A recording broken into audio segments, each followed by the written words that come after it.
Şimdi her yerde ünlü olmuş meşhur bir şarkımız var bizim Türkmence. Ee, onu genelde Biraz kötü şöhretli. evet. Onu genelde yanlış başka yani biri Azerbaycan şarkısı diyen var, bir şey diyen var ama o Türkmence şarkı. Tamam bu şimdi dinleteceğim şarkı ilk başta normalini dinleteceğim. Onu hemen anlarsın hangi şarkı olduğunu. İzleyenler de anlar. Sonra akustiğini dinleteceğim. O da sözleri daha anlaşılır.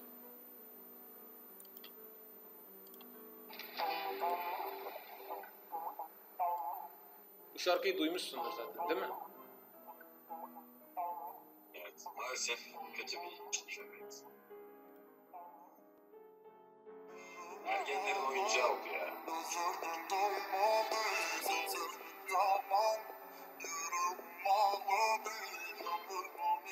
Şimdi burada bunu anlamak biraz zor.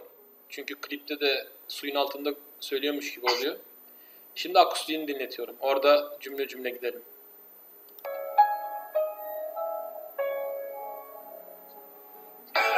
Ağlar, gözlerden doymadı, sensizlik yaman. Yüreğim ağladı, yandırma beni. Yandırma beni. Anladın mı bir şey? Şimdi şöyle yapalım abi. Sen söyle sözlerini. Ben anladım mı anlamadım mı Tamam. söyleyeyim. Benim sesim çok kötü.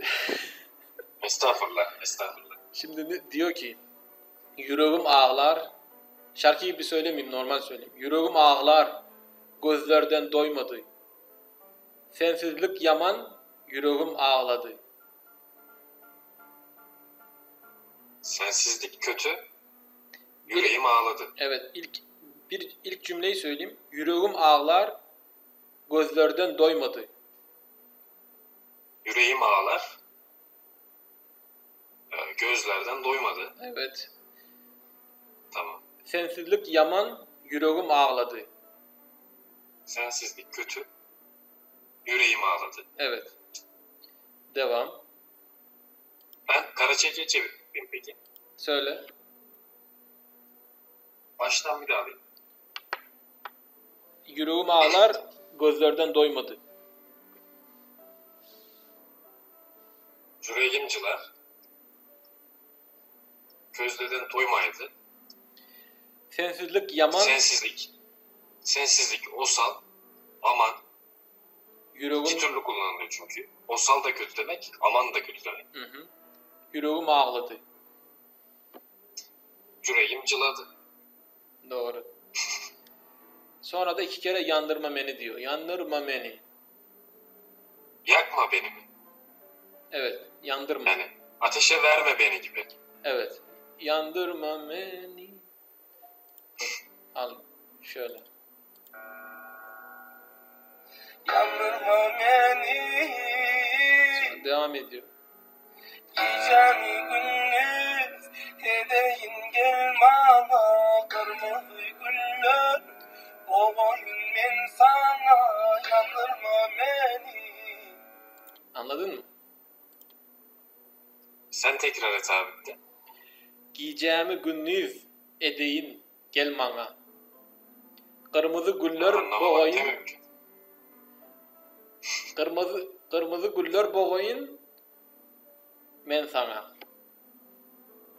Tamam. Önce Türkiye Türkçesiyle sonra Karaçayca'yla Tamam. şey yapıyorum. Giyeceğimi Türkiye Türkçesiyle şu. Giyeceğimi gündüz edeyin gel bana. Geceyi gündüz edeyim gel bana. Giyeceğimi diyor ama orada. Gecemi gündüz edeyim Evet.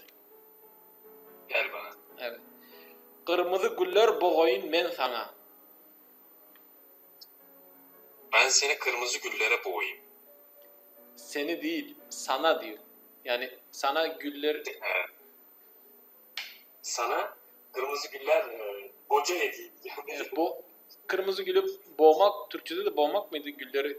Yani bir gülleri... Ben şunu aklıma getirdim. Kırmızı güllerin içine seni atayım. Hani Yok öyle demiyor. O kırmızı gülü sana vereyim demek istiyor. Boğarak yani top Ha. bir şey yaparak. Ne diyorlardı ona? Deste mi? Ne diyor? Deste. Tamam. Kırmızı Çelenk değildir herhalde. yok. Kırmızı 3-4 tane 10 tane gülü birleştirince ne oluyor? Deste. Tamam. Onları toplayıp boğmak yani boğarak sana vereyim diyor. Al. Tamam. Yine de kötü anlamamışım. Anlamışım aslında. Evet. Tamam, Karaçayca şimdi Karaçayca. şeydi. Giyeceğimi günlüğü edeyin gelmanlı. Keçemi kün eteğim kelmanga. Kırmızı güller boğayın men sana. Şimdi iki türlü şey aklıma geldi. O deste olayı olmasa şunu diyecektim. Deste demiyor o sadece. Kızıl, Kırmızı gülleri anladım. yani boğmak. Yani onu boğarak sana vereyim diyor yani. Yani böyle toplayıp, Evet. tamam o zaman şöyle. Kızıl kokkalanı cıgayıp yığmak Hı hı. olur mu acaba tam? Yani olur da tam bilmiyorum. Yani bir gül boğmak demek bizde gül boğmak. Onu 3-4 tanesini toplayıp şey yapıp boğmak diyorlar ona. Boğarak sana biraz saçma oluyor Türkçe. Yok aslında anladım ben de. Yani O zaman şöyle yapalım. kullan, yığmak kullan. Kızıl fark etmez. kokkalanı Kızıl kokkalanı Hı hı. bereyim men sanga. Hı hı. Öyle yap. Ya da bizde de mesela kokka da çiçek demek, gül de çiçek demek.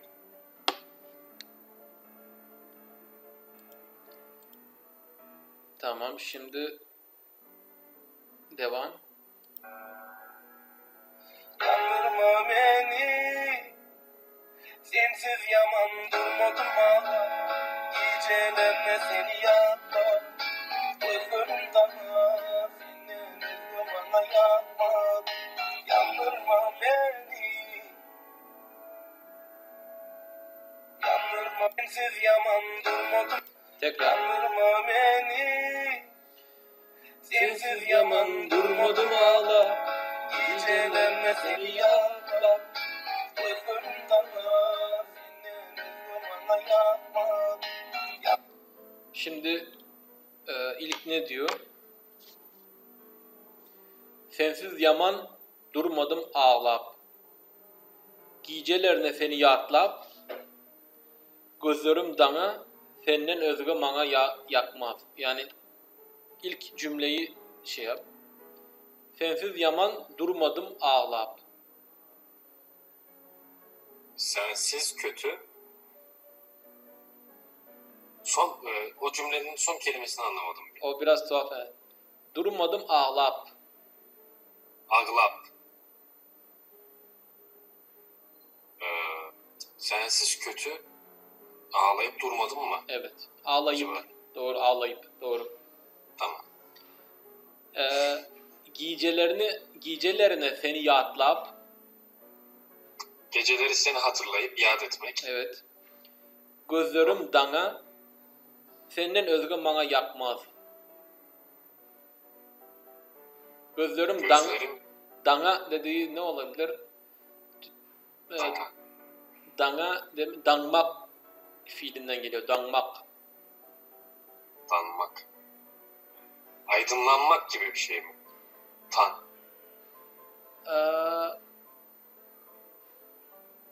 Danmak şey oluyor.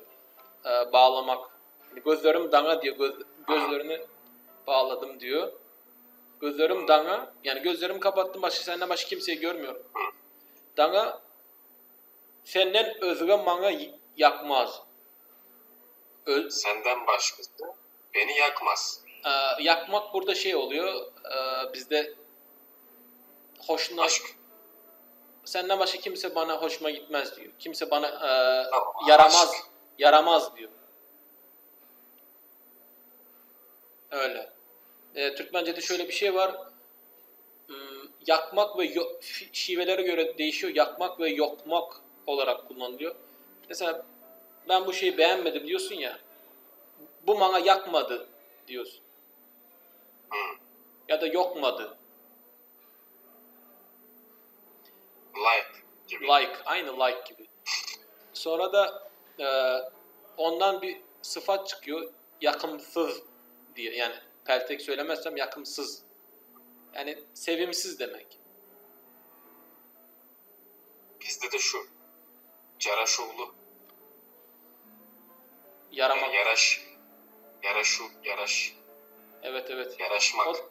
Evet, o yaraşmak. Daha çok Yaraşlı. Yaraşsız. mesela yakışıklı ne oluyor sizde? Caraşoğlu. Bizde şey oluyor. Gelişikli. Gelişikli. Evet, yakışıklı. Gelişikli. Erkeklere gelişikli, kızlara Abi çirkin ne sizde? çirkin, gelişiksiz erkek ya da şey olabilir, yakımsız olabilir. Ama tam çirkin değil de gelişiksiz. Yani olumsuz değil mi? Olumsuz evet. Ama diğer kelimeler var. Farsça falan onları kullanmak istemiyorum. Rusça Bizde kelimeler şu var. Rusça kelimeler kullanılıyor çirkine bazen. Onu da boş ver. Bizde yani bunu da düşünüyorum ben. Ama bence Türkçe. Her şey. Ney? Her şey. Erşi. Her şey. Çirkin demek. Ha. Şimdi Karaçay değil mi? Hı hı. O erşi dediğinde e mi e mi? E. E var mı Erşi. E var mı? E harfi var mı Karaçaycı'da? Yani cümleye göre değişebilir. Yani resmi alfabede var mı? Bence yoktur. Nasıl bir E onu tam anlamadım. E. E. Olması lazım. Çünkü Olması lazım. Azerbaycan'da var ya E harfi böyle E'nin tersi. Bizde yok. Biz zaten Kiril kullandığımız için resmi olarak. Kiril'de de öyle kullanılıyordu bizde de E harfi. Bazı yerlerde A'nın üstündeki nokta var. Ha bizde Ö anlamına gelen E'nin üstündeki nokta var. Ha, tamam. Mesela köz yazacaksın. Göz demek. K, E üstündeki nokta 3. Tamam anladım. O Rusçadaki yo harf var. Yo. E'nin üstündeki nokta. Onu Yo. yo. Yu tam Ha, yok. yu tam tersi. Bu böyle bir yazıyorsun. Korece gibi. Evet. Bir yazıyorsun. Sıfırla birleştiriyorsun ya. Evet. O yu. Tamam siz yo harfi ö demişsiniz. Mantıklı. Bizde Evet. şu şeyler var. Ya, ters R, Yu da Korece gibi işte. 1-0. Ha.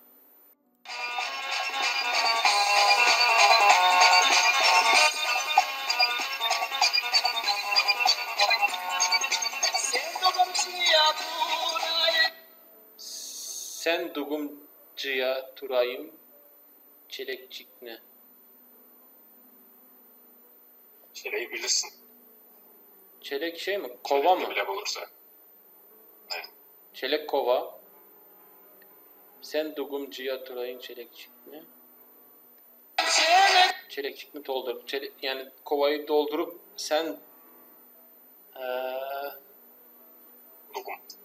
dugum ne oluyor? Ben dugumu anlamadım. Güğüm gibi bir şey abi. Ne gibi? Güğüm. Güğümü bilir misin? Yo. Güğüm ne? Böyle güğüm şey ya. Böyle su dökmek için falan kullanılıyor. Ama dugum dediği tam o da değil. Yani dugum dediği aslında bir iş gibi bir şey. Yani mesela bulaşık yıkamak gibi, işte Ha. çamaşır çitlemek gibi. Orada öyle bir şeyler yapıyor diyor. Dugum'un kelime anlamını ben de bilmiyorum bu arada. Yani Tamam o hiçbir şey zaman olmasın. burada şey diyor. Sen o dugumu yıkayarak ciya dediği yıkayarak mı? Hayır. Turayın çelekçikini doldurup. Yani sen orada duruyorsun kovayı doldurup diyor bir şey yaparak ya da dugumcuya. Aynen. Şunu diyor. Açıklayayım mı? Hı hı. Sen işte o işi yapıp cıymak, toplamak gibi. Yığmak gibi. Ha, toplamak, yığmak. cıymak. Tamam, doğru. Evet. Turmak da kalkmak. Yani sen o işi yapıp kalkıyordun. İşte o işi yapa duruyordun gibi manalara geliyor. Doğru. Devam. Çelekçik doldurdu. Kovayı doldurup Evet. işte. Çelek bizde de öyle zaten. Çelek. Evet. Küregim suysa alıp getirmesene arbama olturtup. Tamam. Yüreğim severse alıp giderim seni arabama oturtup. Güzel. Süyse bizde Süyse bizde iki farklı şekilde kullanılıyor. Bir istemek. Dilemek anlamında istemek. İşte süysen koladı. Kalay süysen alay et mesela. Bu çok kullanılır karşılar. Kalay süysen de alay et. Yani nasıl istersen öyle yap gibi. Yani Bir de sevmek. Nasıl? Yani şöyle. Kalay Anladım. süysen de alay et. Nasıl istersen onu yap.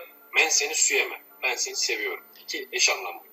Bizde de föymek ama nasıl istersen derken onu kullanmıyoruz. Devam. Bizde iki farklı. Bu olturmak siz ki eski halini kullanıyor musunuz? Oturmak.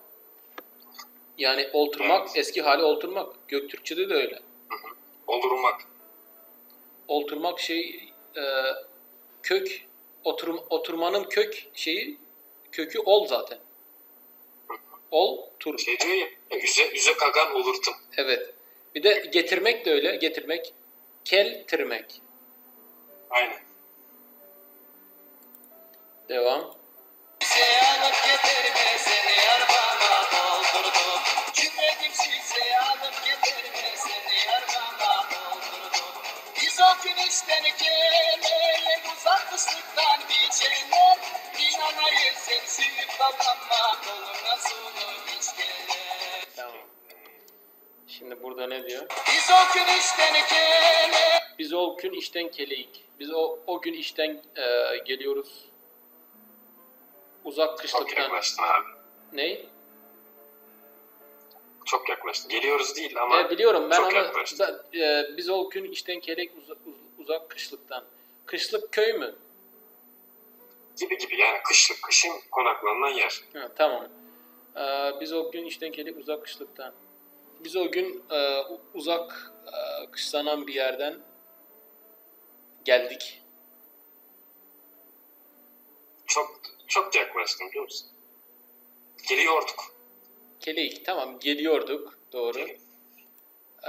uzaklıktan biçenler. Uzak kışlıktan biçenden inanaysen süyüp kalganma. Biçeni ben de tam bilmiyorum. Biçenle derken ne kastettiğini ben de tam bilmiyorum. Eğer arkadaşlar aranızda bilen varsa yazsın. Ama onu Rusça söylesem Karaçaylılar daha iyi anlar. Rusça'ya girsem mi? İnanayır sen süyüp babama koluna sulu. Nasıl? Biçenler. Biçenden inanaysın süyüp inanaysın yani inanır mısın? İnanıyorsan, İnanırsan İnanaysan. sevip kalmışım. İnanayır sen süyüp babama. Sevip kalmışım elinden suyu içkenleyin. Bu arada o dugum dediğimi buldum. Dugum dediğim evet benim ilk bildiğim doğruymuş. Dugum dediği güğümdür. Türkiye'de de kullanılıyordu eskiden. Böyle ibrik gibi. İbriği biliyorsun abi. İbriği de Şu bilmiyorum. Osmanlılar böyle bir şey yapıyor ya. Buradan döküyor böyle. Ha, tamam. Onun küçük versiyonu böyle şu kadar versiyonu falan. İşte içinde su ısıtılır. Böyle banyo falan yapılırdı yani. Tamam. Ben şu an hiç Böyle bir şeyden bahsediyorum dugum derken. Türkçesi de Türkmencesi de aklıma gelmiyor. Kolumdan suyunu içkenleyin. İnanır mısın sevip kalmışım senin elinden suyu içtiğimden beri gibi mi? İçkenley. Aynen. İçkenley. Evet. İçtiğim zaman. İçtiğim zaman. Beri. Tamam. Ama doluna sulu hiç gerek.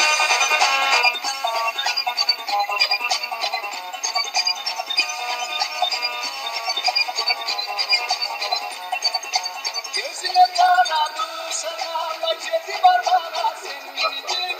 Kalay kurbanın esneyen adım kesini maya sürdürdü. Kalay Bolga. Şimdi buradan başlayayım. Kanadı sararla cebi var. Közüne karap şarganla cetip arbaga sen mindin. Gözüne bakıp şarganlay onu tam bilmiyorum. Gidip yetip arabaya sen bindin diyor. Şarganlay bilmiyorum tam olarak. Şargan neşelenmek, ışarmak, neşelenmek. Közüne karap şarganlay yetip arabaya sen bindin. Gözüne bakıp neşelendiğim zaman sen koşup yetişip arabaya bindin. Evet. Sen minicik. Kalay Kalay Bolga'nın esliği almadım. Kesini bana süydürdün. Nasıl olduğunu anlayamadım.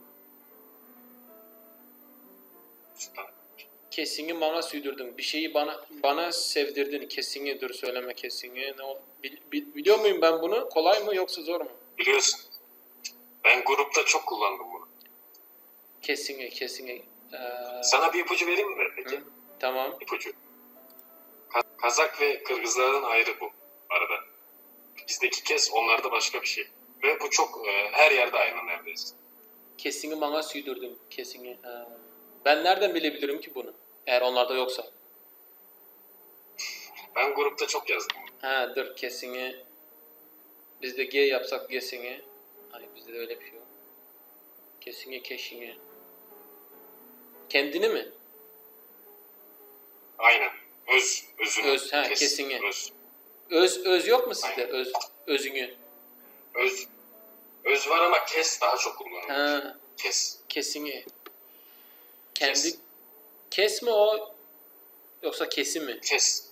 Tamam. Kes. Kendi. Kes kökü. Tamam. Çünkü hemen hemen bütün Türk dillerin hepsinde çoğunda öz kelimesi kullanılıyor. Öz. Türkiye'de kendi.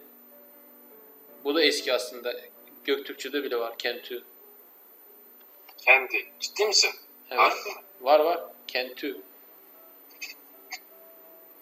Bir de şöyle bir şey var. En uçta, en batıda Türkiye var ya. En şeyde Evet. de doğuda da Saha var. Yakutlar var. Abi en batıda şeyler yok mu, Gagavuzlar? Tamam onları da ekleyelim. Ya demek istediğim şey Devlet olarak sen demek istiyorsun. bulmak kelimesi hepimizde tatmak değil mi normalde? Evet. Evet. Ama hem Türkiye'de hem Yakutlarda Saha'da bulmak. Allah Allah. Evet. Bak mesela sahalarda kullanıldığını bilmiyordum ben, bulmak. Bir de yarın kelimesi. Sizde ne yarın? Ertem mi? Nasıl bir şey? Tambula. Ertemle. Tamam. Yani Bizde şöyle farkı var ama mesela Ertemle ve Tambula'nın.